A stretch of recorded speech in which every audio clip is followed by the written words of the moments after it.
Sir, ಮಿಂಚು ಅನ್ನೋ patient ಕಾವೇರಿಪುರದಿಂದ ಬಂದಿದ್ದಾರೆ. ಯಾವ ವಾರ್ಡು? ಮೇಲ.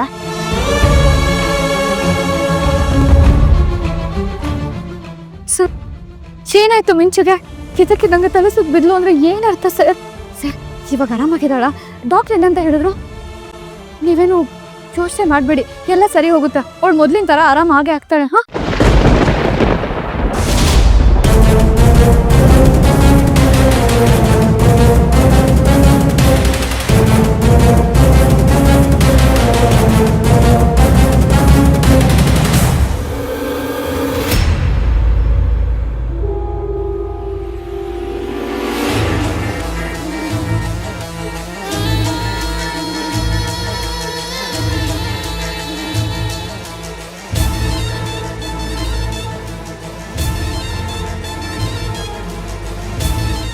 ಟೀಚರ್,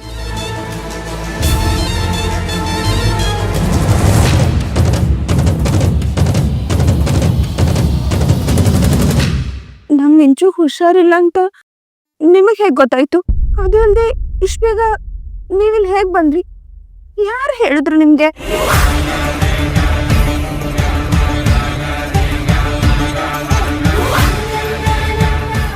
ಅಯ್ಯೋ ದೇವ್ರೆ, ಗಾಬರಿಲಿ ಏನೇನೋ ಪ್ರಶ್ನೆ ಕೇಳ್ಬಿಟ್ಟೆ. ಅರ್ಜುನ್ ತಾಯಿ ಮತ್ತೆ ಅವ್ರ ತಂಗಿ ಎಲ್ಲೇ ಇದ್ದಾರೆ ಅನ್ನೋದೇ ಮರ್ತ್ಬಿಟ್ನಲ್ವಾ? ಈಗೇನಪ್ಪ ಮಾಡೋದು?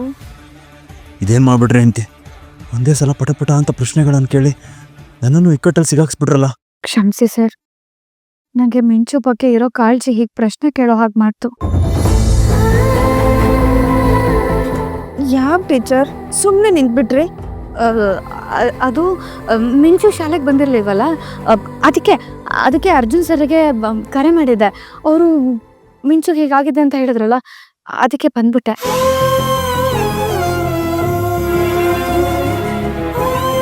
ಅಮ್ಮ, ಮಿಂಚು ನನಗೆ ತುಂಬ ಅಚ್ಚುಮೆಚ್ಚಿನ ವಿದ್ಯಾರ್ಥಿ.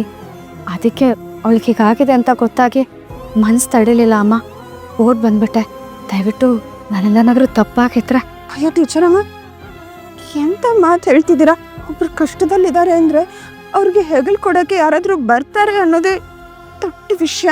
ಅಂಥದ್ರಲ್ಲಿ ನೀವು ನಿಮ್ಮ ಕೆಲಸ ಎಲ್ಲ ಬಿಟ್ಟು ಇಲ್ಲಿವರೆಗೂ ಬಂದಿದ್ದೀರಾ, ಅದು ದೊಡ್ಡ ಗುಣ.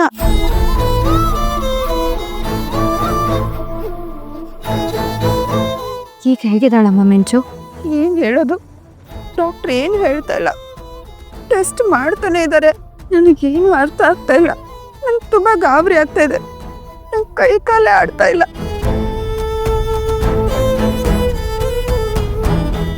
ಅಂತಮ್ಮ ಅಳ್ಬೇಡ ನೀನು. ಮಿಂಚು ಎಷ್ಟು ಸ್ಟ್ರಾಂಗ್ ಅಂತ ನಿನಗೆ ಗೊತ್ತಲ್ವಾ? ಹೌದು ಅಮ್ಮ, ಮಿಂಚುಗೆ ಯಾವ ತೊಂದರೆನೂ ಆಗಲ್ಲ. ನೋಡಿ, ನಾವೆಲ್ಲರೂ ಇದ್ದೀವಲ್ವಾ, ಹೇಗಾದರೂ ಮಾಡಿ ಅವಳನ್ನ ಮೊದಲಿನ ಥರ ಆಗೋ ಹೋಗಿ ಮಾಡೋಣ. ದಯವಿಟ್ಟು ಯೋಚನೆ ಮಾಡಬೇಡಿ, ಎಲ್ಲ ಸರಿ ಹೋಗುತ್ತೆ.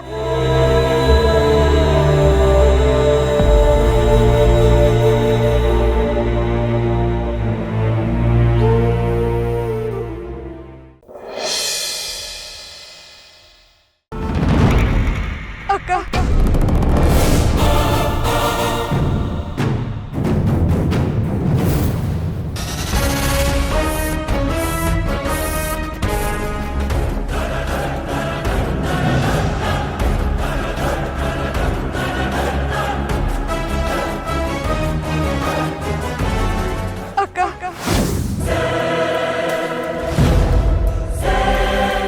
ಏನಂದೆ? ಅಕ್ಕನ ಸಂಬಂಧಗಳೆಲ್ಲ ಮಣ್ಣಲ್ಲಿ ಮಣ್ಣಾಗಿ ಸ್ಯಾನೆ ದಿನಗಳಾಗೋಗಿವೆ ಪಾರ್ವತಿ. ಈಗೇನಿದ್ರು ದ್ವೇಷ ಅಷ್ಟೇ ಉಳಿದಿರೋದು. ಅಲ್ಲ ಅಕ್ಕ,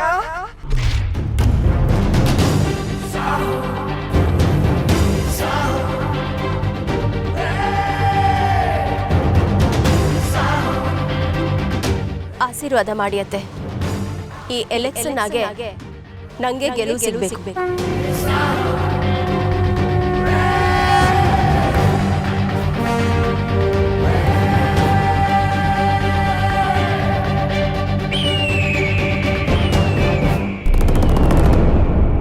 ನೋಡಪ್ಪ, ಯಾ ಬೈರಾದೇವಿಯ ಏನೇನೋ ಮಸ್ಲತ್ ಮಾಡಿಬಿಟ್ಟು ನಿನಗೆ ಸಿಗ್ಬೇಕಾಗಿರೋ MLA ಟಿಕೆಟ್ ಅವಳಿಗೆ ಇಟ್ಟಿಸ್ಕೊಂಡು ಈಗ ನಮ್ಮನೆಯವ್ರ ತಾವನೇ ಆಶೀರ್ವಾದ ತಗೋತಾವಳೆ. ಅವಳಿಗೆ ಇವತ್ತು ಏನಾರ ಒಂದು ಗತಿ ಕಾಣಿಸ್ಲೇಬೇಕು. ಬೇಡ ಮಗನೆ, ದುಡುಕಿ ಏನಾರ ಮಾಡಕ್ ಹೋಗ್ಬೇಡ. ಒಳ್ಳೇದಾಗಲಿ. ಎಲೆಕ್ಷನ್ ಟೈಮು ಸಂಕ್ರ. ಈಗ ನೀನು ಅವಳಿಗೆ ಏನಾದರೂ ಮಾಡಿದ್ರೆ ಆಪಾದನೆ ಎಲ್ಲ ನನ್ನ ಮೇಲೆ ಬರ್ತದೆ. ಬೇಡ, ಸುಮ್ಕೆ ಇದ್ಬಿಡು. ಆದರೂ ನಂಗೆ ಅವಳು ಮಾಡ್ತಿರೋದನ್ನೆಲ್ಲ ನೋಡ್ಕೊಂಡು ಸುಮ್ಕೆ ಇರೋಕ್ಕಾಯ್ತಲ್ಲ ಅಪ್ಪಯ್ಯ. ಕೆಲವು ಸಲ ಕ್ವಾಪಕ್ಕೆ ಬುದ್ಧಿ ಕೊಡಬಾರ್ದು ಸಂಕ್ರ. ಶತ್ರುನ ಯಾವತ್ತಿದ್ರೂ ಕಾದೋಡಿಬೇಕು.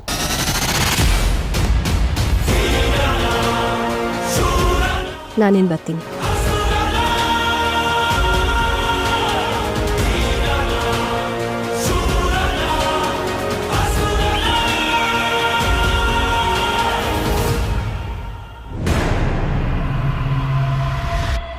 ಅಮ್ಮ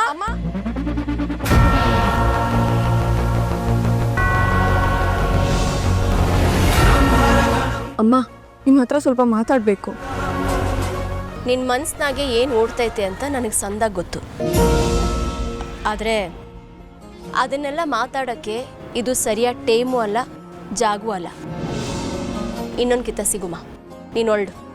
ಇಲ್ಲಮ್ಮ, ನಾನು ನಿಮಗೋಸ್ಕರ ತುಂಬ ಕಾದಿದ್ದೀನಿ. ನಾನು ನಿಮ್ಮ ಹತ್ರ ಮಾತಾಡಲೇಬೇಕು. ಯಾರಾದರೂ ನೋಡಿದ್ರೆ ಸರಿಕಿರಲ್ಲ ಕಣವ. ಪ್ಲೀಸ್ ಅಮ್ಮ.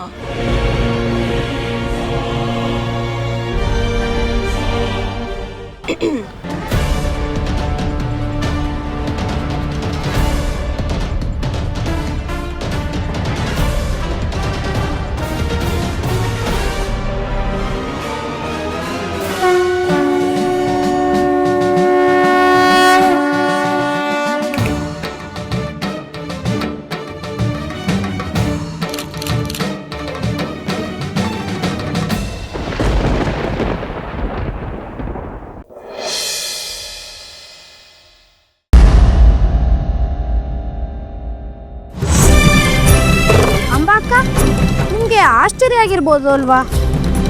ತಲೆಯಲ್ಲಿ ಪ್ರಶ್ನೆ ಹುಟ್ಟಿರ್ಬೋದಲ್ವಾ? ಹೌದು ಗಣೇಶ್ವರ, ಇದೆಲ್ಲ ಏನು? ಇಲ್ಲಿವರೆಗೂ ಇಂಥ ಅದ್ಭುತನ ನಾನು ಒಂದ್ಸಲಿನೂ ನೋಡೇ ಇರಲಿಲ್ಲ. ಆ ಜಾಗ ಹೇಗೆ ಅಷ್ಟೊಂದು ಹೊಳಿತಿದೆ? ಅದು ಆ ಜಾಗ ಶಿವ ಇಲ್ಲೇ ಸ್ವಲ್ಪ ದೂರದಲ್ಲಿ ಹಳೆ ಕಾಲದ ಶಿವನ್ ದೇವಸ್ಥಾನ ಇದೆ. ಈ ಬೆಳಕು ಅದರದೇ ಇರ್ಬೋದಲ್ವಾ? ಅಪ್ಪ, ನಂಗಂತೂ ಬಹಳ ವಿಚಿತ್ರ ಅನಿಸ್ತಾ ಇದೆ. ಅಮ್ಮ ಅಕ್ಕ, ನೀವು ಆ ಬೆಳಕಿನ ಬಗ್ಗೆ ಕೇಳ್ತಾ ಇದ್ದೀರಾ?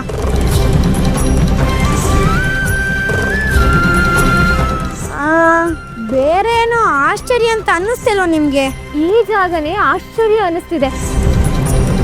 ಹೊರಗಿಂದ ಬರುವಾಗ್ಲೂ ಹೀಗೆ ತುಂಬಾ ಬೆಳಕಿತ್ತು. ನಮ್ ಶಿವಪ್ಪ ಪ್ರತ್ಯಕ್ಷ ಆದ್ರೆ ಇದೇ ರೀತಿ ಕಾಣುತ್ತೇನೋ. ಇಲ್ಲಿವರೆಗೂ ನನ್ನ ಜೀವನದಲ್ಲಿ ಇಂಥದನ್ನ ನೋಡೇ ಇರ್ಲಿಲ್ಲ. ಈ ಜಾಗದಲ್ಲಿ ದೈವ ಶಕ್ತಿ ಇರ್ಬೇಕು. ಅದ್ ಸರಿ, ನಿಮ್ ಅಣ್ಣ ಇಲ್ಲೇ ಇದ್ದಾರೆ ಅಂತ ಅಲ್ವಾ ನೀವು ಹೇಳಿದ್ದು? ಎಲ್ಲಿದ್ದಾರೆ?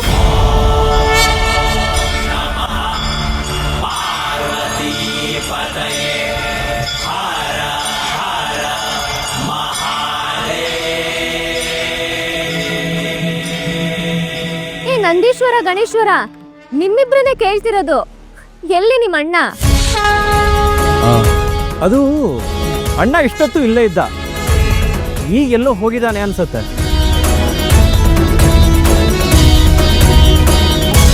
ನಾನು ಮೊದಲೇ ಯೋಚನೆ ಮಾಡಬೇಕಿತ್ತು. ನನ್ನ ಜೊತೆ ಮಾತಾಡೋದಾಗ್ಲಿ ನನ್ನ ನೋಡೋದಾಗ್ಲಿ ನಿಮ್ಮ ಅಣ್ಣಂಗೆ ಸ್ವಲ್ಪನೂ ಇಷ್ಟ ಇಲ್ಲ. ಯಾವಾಗ್ಲೂ ನನ್ನ ಕಣ್ ತಪ್ಪಿಸಿ ಓಡಾಡ್ತಿರ್ತಾರೆ. ಅಂಥದ್ದು ನಾನು ಏನ್ ಮಾಡಿದೆ ಅಂತ ನನ್ಗಂತೂ ಗೊತ್ತಿಲ್ಲ. ಅಯ್ಯೋ, ಹಾಗೇನಿಲ್ಲ ಅಂಬಾಕ. ಅಣ್ಣಂಗೆ ಬೇರೆ ಯಾವ್ದೋ ಕೆಲಸ ನೆನಪಾಗಿರ್ಬೇಕು. ಬನ್ನಿ, ನಾವು ಊರಿಗೆ ಹೋಗೋಣ. ಅಲ್ಲೇ ಇರ್ತಾನೆ.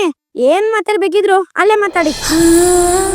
ಬೇಡ ಗಣೇಶ್ವರ, ನಮ್ಮನ್ ಕಂಡ್ರೆ ಇಷ್ಟ ಇಲ್ದಿರೋರ್ನ ಅವರಷ್ಟಕ್ಕೆ ಬಿಟ್ಬಿಡ್ಬೇಕು. ನಾವು ಮತ್ತೆ ಮತ್ತೆ ಮಾತಾಡ್ಸೋದ್ರಿಂದ ಅವರಿಗೂ ಕಷ್ಟ ಆಗಬಹುದು.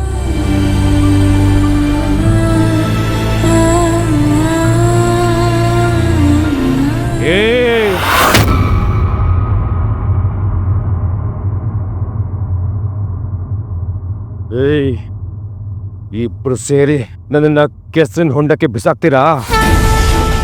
ಸುಮ್ಮನೆ ಬಿಡಲ್ಲ. ಅಯ್ಯೋ ನಂಜುಂಡ, ನಮ್ಗಲ್ಲಿ ಕೆಸರಿನ ಹೊಂಡ ಇದೆ ಅನ್ನೋದೇ ಗೊತ್ತಿರಲಿಲ್ಲ. ಅಣ್ಣ ಇದ್ದಾನೆ ಅಂತ ಅನ್ಕೊಂಡ್ವಿ. ನೋಡು, ನಿನ್ನಾಗೆ ನಾವು ಇನ್ನು ಹುಡುಕ್ತಾನೇ ಇದೀವಿ.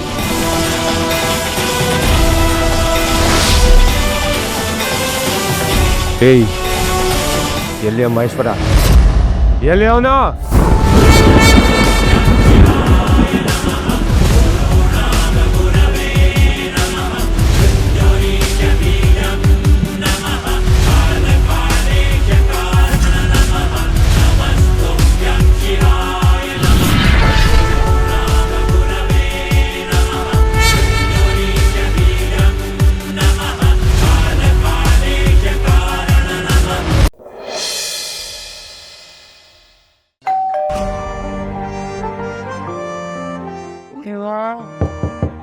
ಯಾರ್ರೀ ಅದು?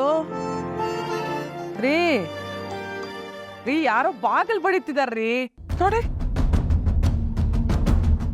ಲೈಟ್ ಹಾಕೆ.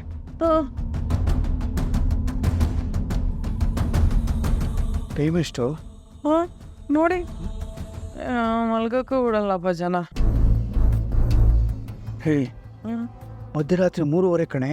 ಅಲ್ಲ, ಈ ಟೈಮಲ್ಲಿ ಯಾರ್ರೀ ಬಾಗಿಲು ಬಡಿತಾ ಇರೋದು? ಅದೇ ಇಷ್ಟೊತ್ತಿನಲ್ಲಿ ಯಾರು? ಅಯ್ಯಯ್ಯೋ, ಮೀನಾ ಸೂರ್ಯ ಹೊರಗಡೆ ಮಲಗಿದ್ರು. ಪಾಪ ತುಂಬ ಚಳಿಯಾಗ್ಬಿಟ್ಟಿದೇನೋ ಕಣೆ. ಸ್ವಲ್ಪ ಬಾಗಿಲು ತೆಗೆದು ನೋಡ್ತೀನಿ ತಡಿ. ಕಳ್ಳಗಿಲ್ಲ ಬಂದಿದ್ದಾನೋ ಏನೋ.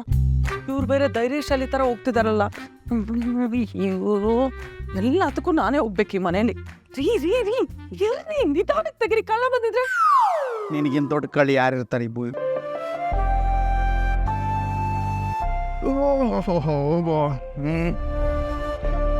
ಹೇಳಿರ್ತಾನೆ ಹೊರಗಡೆ ತುಂಬ ಚಳಿ ಇದೆ, ಒಳಗೆ ಮಲ್ಕೊಳ್ಳಿ ಅಂತ ಹೇಳಿರ್ಲಿಲ್ವ ನಾನು? ಚಳಿ ಏನಿಲ್ಲಪ್ಪ, ಸ್ವಲ್ಪ ಸೊಳ್ಳೆಗಳ ಕಾಟ ಅಷ್ಟೇ. 11 ಗಂಟೆ ಆದರೂ ನಿದ್ದೆ ಬರಲಿಲ್ಲ. ಅದಕ್ಕೆ ನಾನು ಮೀನಮ್ಮನು ಹೊರಗಡೆ ಹೋಗಿ ದ್ವಾಸೆಗಳು, ರೈಸ್ ಬಾತು ಎಲ್ಲ ಚೆನ್ನಾಗಿ ಪೋಣಿಸ್ಕೊಂಬಂದ್ವಿ.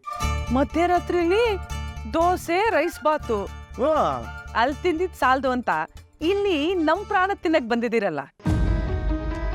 ಅಲ್ಲ, ಈ ಮಧ್ಯರಾತ್ರಿಯಲ್ಲಿ ಬಂದು ನಮ್ಮನ್ನ ಎಬ್ಸಿದಿರಲ್ಲ, ನಿಮ್ಗೆ ಗೊತ್ತಾಗಲ್ವಾ ಸ್ವಲ್ಪನೂ? ಕಾರಲ್ಲೇ ಬಿತ್ಕೊಳತ್ತಾರ ಇಬ್ರು.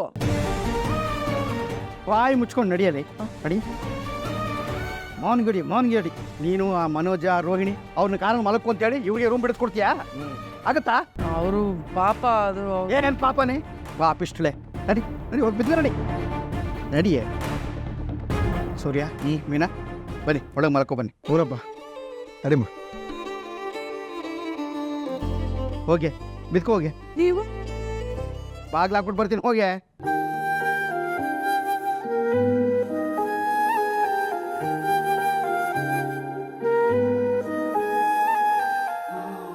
ನಾನಿನ್ನು ಸುಮ್ಮನೆ ಇರಬಾರ್ದು.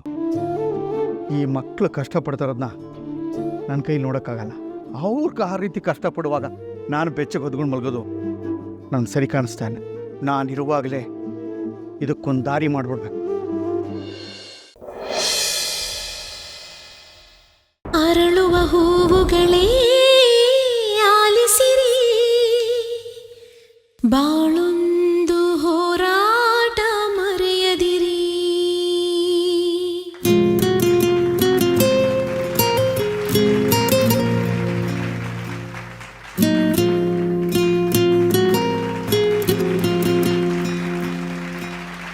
ಅರಳುವ ಹೂವುಗಳೇ ಆಲಿಸಿರಿ, ಬಾಳೊಂದು ಹೋರಾಟ ಮರೆಯದಿರಿ. ಬೆಳಗಿನ ಕಿರಣಗಳೇ ಬಣ್ಣಿಸಿರಿ, ഇരുളിಂದೆ ಬೆಳಕೊಂಟು ತೋರಿಸಿರಿ. ನಾಳೆಯ ನಂಬಿಕೆ ಇರಲಿ ನಮ್ಮ ಬಾಳಲಿ, ಗೆಲ್ಲುವ ಭರವಸೆಯೊಂದೇ ಬೆಳಕಾಗಲಿ. ಮನವೇ ಓ ಮನವೇ ನೀ ಅಳುಕದಿರು,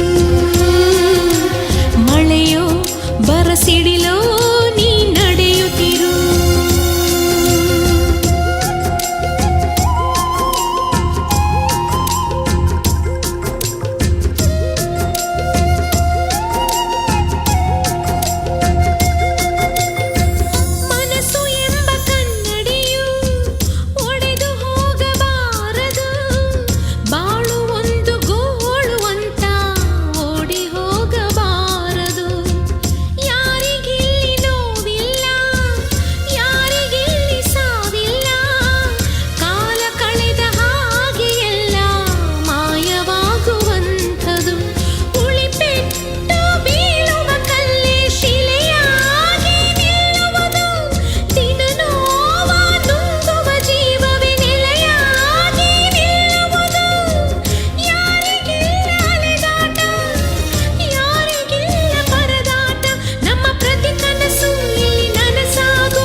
ಎಷ್ಟು ಸಮಯವಾಯಿತು ಅವಳು ಇಲ್ಲಿಂದ ಹೋಗಿ?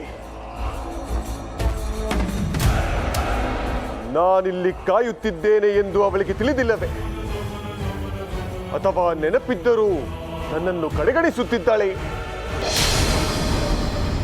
ಅಂದರೆ ನನ್ನ ಮಾತೆಂದರೆ ಅಷ್ಟು ಕೇವಲವಾಗಿ ಹೋಯಿತೆ ಅವಳಿಗೆ? ನಾನಾರು, ನನ್ನ ಶಕ್ತಿ ಸಾಮರ್ಥ್ಯವೇನು ಎಂದು ಅವಳಿಗೆ ತಿಳಿದಿದ್ದರೂ ಹಗಲಿರುಳೆನ್ನದೆ ನನ್ನನ್ನು ಕಾಯಿಸುತ್ತಿದ್ದಾಳೆ ಎಂದರೆ ಅವಳಿಗಿನ್ನೆಷ್ಟು ಸೊಕ್ಕಿರಬೇಕು? ಆ ದೇವಾನು ದೇವತೆಗಳೇ ನನ್ನ ಮುಂದೆ ಮಂಡಿ ಊರಿ ಕೂರುತ್ತಾರೆ. ಹೀಗಿರುವಾಗ ನಾನು ಅವಳ ಪ್ರೇಮವನ್ನು ಬಯಸಿ ಬಂದರೆ ಇಂತಹ ಅವಮಾನ ಮಾಡುವುದೇ? ಇಲ್ಲ, ಅವಳು ಮಾಡಿರುವ ಈ ಅವಮಾನಕ್ಕೆ ಪ್ರತೀಕಾರ ತೀರಿಸಿಕೊಳ್ಳದೇ ಇದ್ದರೆ ನಾನು ಸಾಮ್ರಾಟ ಕಾರ್ತವೀರ್ಯನೇ ಅಲ್ಲ.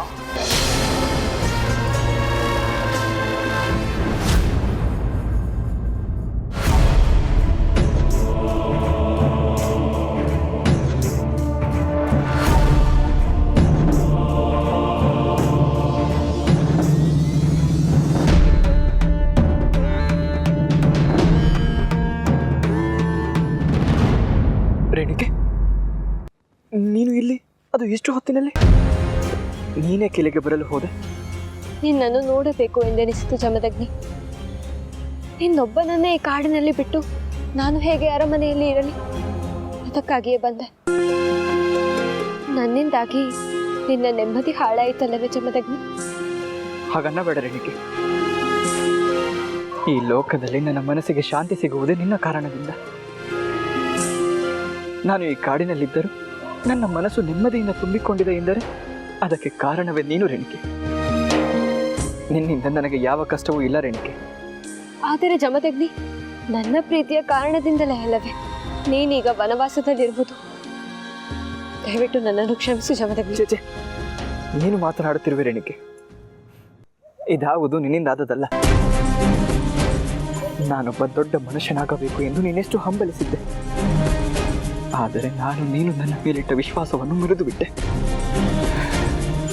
ನಿಜ ಹೇಳಬೇಕು ಎಂದರೆ ನನಗೆ ನಿನ್ನ ಮುಂದೆ ನಿಂತು ಮಾತನಾಡುವ ಯಾವ ಯೋಗ್ಯತೆಯನ್ನು ಉಳಿಸಿಕೊಂಡಿಲ್ಲ ರೇಣುಕೆ. ಇದೆಲ್ಲವೂ ನನ್ನಿಂದಲೇ ಆದ ಪ್ರಮಾದ. ಇದಕ್ಕೆ ಪರಿಹಾರ ನಾನೇ ಹುಡುಕಬೇಕು. ಆದರೆ ಏನು ಮಾಡಬೇಕು ಎಂದು ತಿಳಿಯುತ್ತಿಲ್ಲ ರೇಣುಕೆ. ನಾನು ಹೀಗೆಯೇ ಇದ್ದರೆ ಕೊನೆಯವರೆಗೂ ಹೀಗೆಯೇ ಎಲ್ಲರಿಂದಲೂ ದೂರವೇ ಉಳಿಯಬೇಕಾಗುತ್ತದೆ. ತಿರಸ್ಕಾರದ ಬಾಳನ್ನು ಬದುಕಬೇಕಾಗುತ್ತದೆ.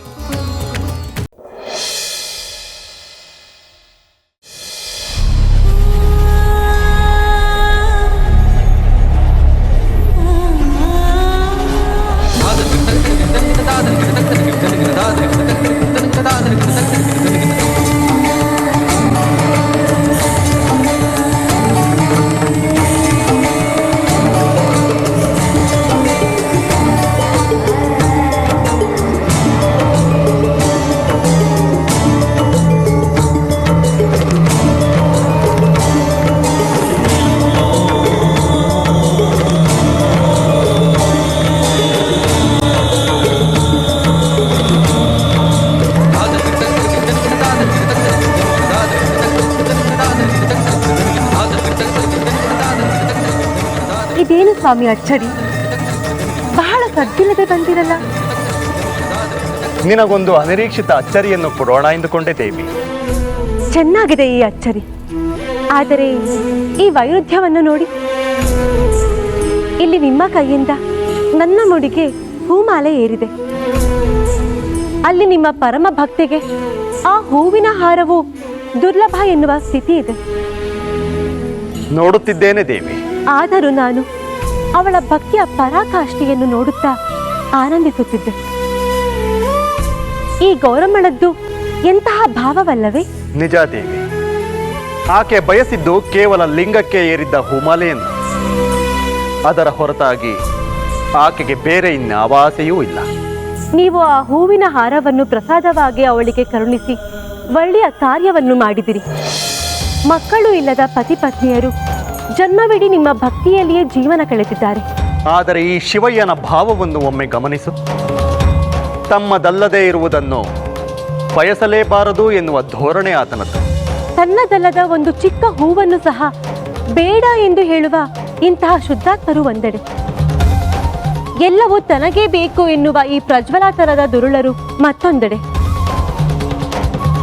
ಈ ಜಗವು ಸೋಜಿಗದ ತೊಟ್ಟಿಲು. ಆದರೆ ಇಂತಹ ಆಸೆಗಳಿಂದ ಮನುಷ್ಯನು ಕೆಲವೊಮ್ಮೆ ಅಪಾಯಕ್ಕೆ ಸಿಲುಕಬಲ್ಲ. ದೊಡ್ಡದೇನೋ ಅಪಚಾರವನ್ನು ಮಾಡಿ ಕೆಲವೊಮ್ಮೆ ದುರುಳರು ಯಾರಿಗೂ ಗೊತ್ತಾಗದಂತೆ ಇದ್ದು ಬಿಡಬಲ್ಲರು. ಅದೇ ಇಂತಹ ಸ್ವಾರ್ಥಿಗಳು ಭಕ್ತಿಯಿಂದ ಮಾಡಿದ ಕಾರ್ಯದಿಂದಲೂ ಅಪವಾದಕ್ಕೆ ಈಡಾಗಬಲ್ಲರು. ಮುಂದೇನೋ ಕಾದಿದೆ ಎನ್ನುವ ಸೂಚನೆ ನಿಮ್ಮ ಮಾತಿನಲ್ಲಿ ಇದೆ. ಏನಾದರಾಗಲಿ, ಆಕೆಯ ಜೀವನದಲ್ಲಿ ಶುಭವೇ ಆಗಲಿ.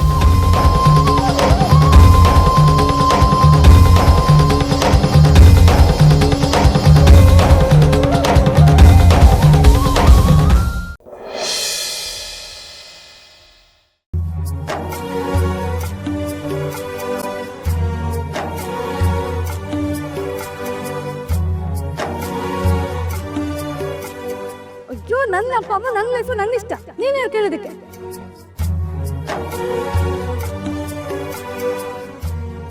ವೇದ, ಆವಾಗಿಂದ ಯಾರನ್ನ ಹುಡುಕ್ತಿದ್ಯಾ? ಯಾರನ್ನೂ ಇಲ್ವಲ್ಲ. ವಿಕ್ರಮ್ನ ತಾನೆ? ನಾನು ಹೇಳಿದ್ನ ಹಾಗಂತ ನಾನು ಯಾಕೆ ಅವನು ಹುಡುಕ್ಲಿ? ಅದನ್ನ ಸುಮ್ಮನೆ ಹೇಳು. ಹತ್ಕೊಂಡು ಯಾಕೆ ಹೇಳ್ತಿದ್ಯಾ? ಕಣ್ಣೀರು ಬರ್ತಾರೆ, ನಾನೇನು ಮಾಡಲಿ? ಅಂಥದ್ದು ಏನಾಯ್ತು? ಏನಿಲ್ಲ ಅಂತ ಹೇಳ್ತಿದ್ದೀನಲ್ಲ. ಏನಾಯ್ತು ಅಂತ ನೀನು ಹೇಳ್ತಿಲ್ಲ, ಅವನು ಹೇಳ್ತಿಲ್ಲ, ಇಬ್ರು ಸುಮ್ಮನೆ ಮುಸ್ಕಾಕೊಂಡು ಗುದ್ದಾಡ್ತಿದ್ದೀರಾ. ಏನೂ ಇಲ್ಲ ಅಂತ ಹೇಳ್ತಿದ್ದೀನಲ್ಲ ಅಕ್ಕ. ಸರಿ, ಊಟಕ್ಕೆ ಬಾ. ನಂಗೆ ಹಶ್ವ. ನೀನು ಊಟ ಮಾಡಿಲ್ಲ ಅಂದರೆ ವಿಕ್ರಮ್ ಅಷ್ಟೇ. ನೀನಂತೂ ವಿಕ್ರಮ್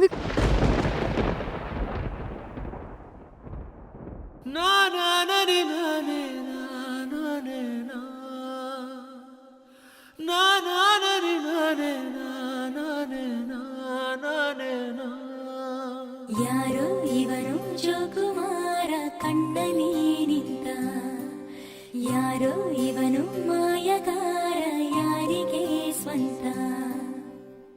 ಸಾವಿರ ಆಲೋಚನೆ ಮೌನವೇ ಸಂಭಾಷಣೆ, ಯಾರೋ ಯಾರೋ ಕಾಣೆ.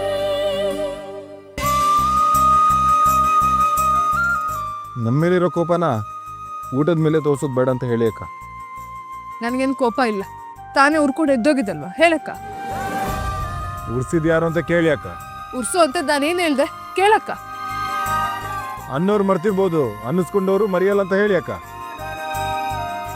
ನಮ್ಮವ್ರ ಹತ್ರ ಸ್ವಲ್ಪ ಕೋಪನ ತೋರಿಸ್ಕೊಳಂಗಿಲ್ವ ನಾವು, ಕೇಳಕ್ಕ. ಹಾಗಂತ ಬಾಯಿಗೆ ಬಂದಾಗೆ ಮಾತಾಡೋದು ಹೇಗಂತ ಕೇಳಿ ಅಕ್ಕ. ಏನೋ ಫ್ರೆಂಡ್ ಅಂತ ಒಂದ್ ಮಾತು ಬೈದಿರ್ತೀವಿ, ಅಧಿಕಾರನೂ ಇಲ್ವಾ, ಕೇಳಕ್ಕ. ಅದು ಸ್ವಲ್ಪ ಸುಮ್ಮನೆ ಇರ್ತೀರಾ ಇಬ್ರು? ನಿಮ್ ವಾದ ಕೇಳಿ ಕೇಳಿ ನನ್ಗೆ ಸಾಕಾಗೋಯ್ತು ಅಕ್ಕ. ಅಲ್ಲ, ನನ್ನನ್ನೇನು ಅರಳಿಕಟ್ಟೆ ಆಂಕರ್ ಅಂತ ಅನ್ಕೊಂಡಿದ್ದೀರಾ ನಿಮ್ ಪಂಚಾಯತಿ ಕೇಳೋದಕ್ಕೆ? ನೋಡಿ, ಎಷ್ಟೊತ್ತಿ ಹೇಳ್ಬೇಕು? ನೀವಿಬ್ರು ಇದ್ದೀರಾ, ನಿಮ್ಮ ಸಮಸ್ಯೆನ ನೀವೇ ಬಗೆಹರಿಸ್ಕೊಳ್ಳಿ, ನಾನಿಲ್ಲ.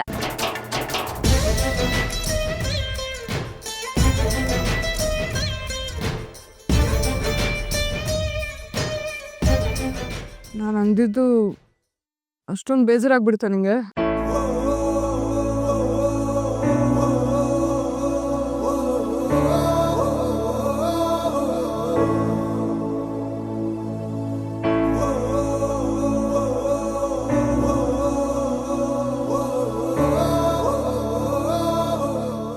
ಬೇಜಾರಾಯ್ತಾ? ಅಲ್ಲ, ನಿಜ. ರಕ್ತ ಸಂಬಂಧಗಳ ಮೀರಿದ ಬಂಧವಿದು, ಯಾವ ಬಿಂದುವಿನ ಮಾತಾಡಲ್ವಾ ನನ್ನ ಹತ್ರ? ಸಂಧಿಸಿಹುದು ಚಾಚಿ ತೋಳುಗಳನ್ನು ನಾನು ನಿಜ ಬೇಕಾದ್ರೆ ತಪ್ಪಿಕೊಳ್ಳುವುದು, ನಮ್ಮ ಪ್ರತಿ ನೋವನ್ನು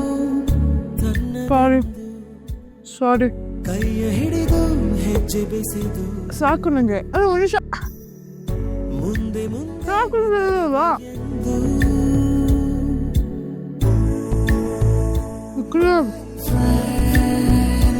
ಕಣ್ಣ ಕಂಬನಿಯ ಒರೆಸುವ ಸ್ನೇಹಿತ.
ಮನ್ವಿ ಸೇರನ್ನ ತಗೊಂಬಂದಿಡಮ್ಮ.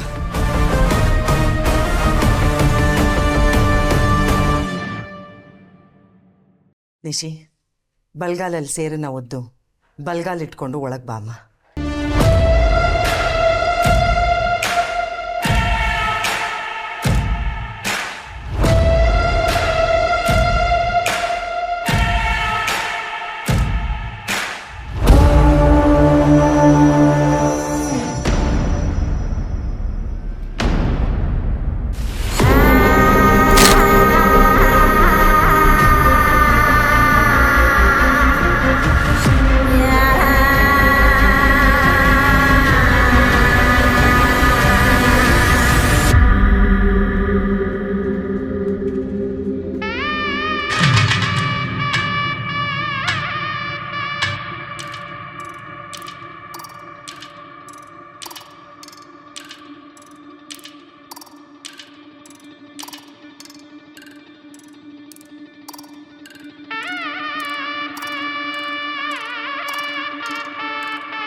ಮನ್ವಿ, ಇದನ್ನು ತೊಗೊಂಡು ಹೋಗಿ ಹೊರಗೆ ಹಾಕ್ಬಿಟ್ಟು ಬಾಮ್ಮ. ತಗೋ ಅಂದೆ.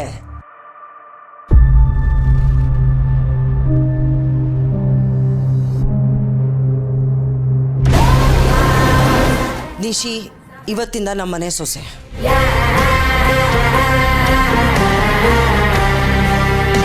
ಅವಳ ಬಗ್ಗೆ ಯಾರಾದರೂ ಕೆಟ್ಟದಾಗಿ ಮಾತಾಡೋದು, ಕೊಂಕು ಮಾತಾಡೋದು ಮಾಡಿದ್ರೆ ನನಗಿಷ್ಟ ಆಗಲ್ಲ.